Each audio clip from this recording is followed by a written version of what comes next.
We live in a world of very little patience. Think about it. We want instant coffee, instant noodles, and instant oatmeal. We're kind of like the little girl from Willy Wonka, Veruca Salt. We have been talking about forgiveness for the past few weeks, and last week we talked about how much we have been forgiven and how we need to offer that same forgiveness to others. But if we're honest, that is easier said than done. And when we finally get to the point of forgiving someone else, we want the pain and the hurt to go away immediately, and when it doesn't, it gets frustrating because we want it now.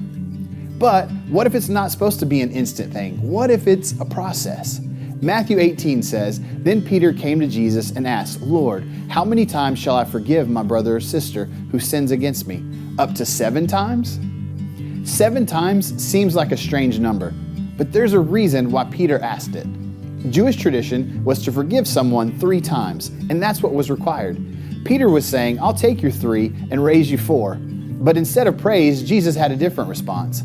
Jesus answered, "I tell you, not 7 times, but 70 times 7 times. In other words, they should forgive a lot more than 7 times. And 490 wasn't his limit either. Jesus doesn't place a limit on forgiveness. When it comes to forgiveness, the number isn't the point. 70 times 7 means you need to forgive as many times as it takes, meaning it will take time. In the New Testament, the word for forgive is the Greek word aphieme, and it's found 133 times.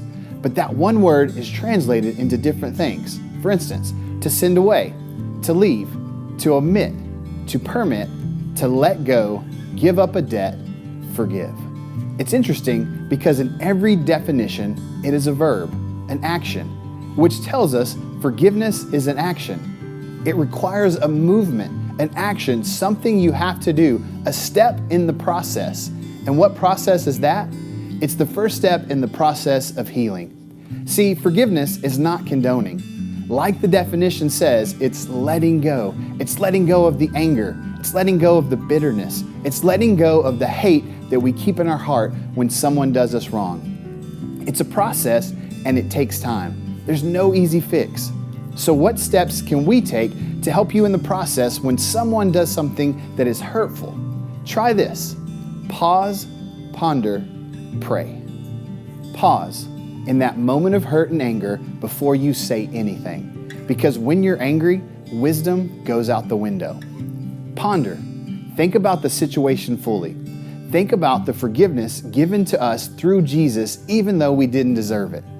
Pray. Invite God into the conversation. Ask for His help, His wisdom, His courage to have the heart to go forgive those who have hurt you, and for the action of forgiveness that needs to happen so that you can start the healing process. The reason He said 70 times 7 is because He knew it wasn't easy and that it's going to require many times of forgiveness.